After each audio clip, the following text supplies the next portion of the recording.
ಹೈನುಗಾರಿಕೆಗೆ ಮುಂದಾಗುವವರು ಮತ್ತು ಹೈನುಗಾರಿಕೆ ಮಾಡಬೇಕೆಂದು ಆಲೋಚಿಸುವವರು ಮೊದಲು ಮಾಡಬೇಕಾದ ಕೆಲಸ ಎಂದರೆ ಉತ್ತಮ ಆರೋಗ್ಯ ಇರುವ ಹಸುಗಳನ್ನು ಖರೀದಿ ಮಾಡುವುದು. ಈ ಹಂತದಲ್ಲಿ ಗೆಡವಿದ್ರೆ ಮುಂದೆ ನಷ್ಟಗಳ ಸರಮಾಲಿಗೆ ಉಂಟಾಗುತ್ತದೆ.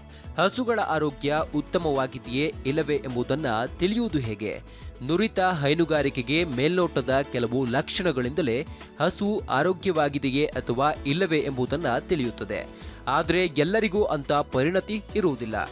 ಆದ್ದರಿಂದ ನುರಿತ ಪಶುಪಾಲಕರು ಮತ್ತು ಪಶು ವೈದ್ಯರ ನೆರವು ಪಡೆಯುವುದು ಸೂಕ್ತವಾಗಿರುತ್ತದೆ. ಕೆಲವರು ದೂರದ ಪ್ರದೇಶಗಳಿಂದಲೂ ಹಸುಗಳನ್ನ ತರುತ್ತಾರೆ. ಹೀಗೆ ತರುವಾಗ ಬಹಳ ಎಚ್ಚರಿಕೆ ವಹಿಸಬೇಕು. ಟೆಂಪೋ, ಲಾರಿಗಳಿಗೆ ಇವುಗಳನ್ನು ಆರಾಮಾಗಿ ಹತ್ತಿಸಬೇಕು ಮತ್ತು ಇಳಿಸಬೇಕು.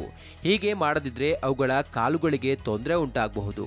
ಸಾರಿಗೆ ಖರ್ಚು ಉಳಿತಾಯದ ದೃಷ್ಟಿಯಿಂದ ಒಂದೇ ವಾಹನದಲ್ಲಿ ಅಧಿಕ ಸಂಖ್ಯೆಯ ರಾಸುಗಳನ್ನು ತುಂಬಬಾರದು. ಇದರಿಂದ ಅವುಗಳಿಗೆ ಉಸಿರುಗಟ್ಟಿದಂತಹ ವಾತಾವರಣ ಉಂಟಾಗುತ್ತದೆ.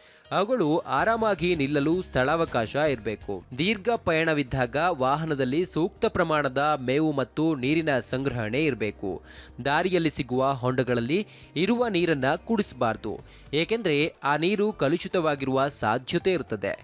ಜಾನುವಾರುಗಳಿಗೂ ನೀರಿನಿಂದ ಬರುವ ತೊಂದರೆಗಳು ಅನೇಕ. ನೀರು ಕಲುಷಿತವಾಗಿದ್ದರೆ ಅವುಗಳಿಗೆ ಬೇದಿ ಉಂಟಾಗಬಹುದು. ಹೊಟ್ಟೆಯಲ್ಲಿ ಹುಳುಗಳ ಸಮಸ್ಯೆ ಉದ್ಭವಿಸಬಹುದು. ಆದ್ದರಿಂದ ಪಯಣದ ವೇಳೆ ಶುದ್ಧ ನೀರನ್ನು ಒದಗಿಸುವುದು ಅತ್ಯವಶ್ಯಕ.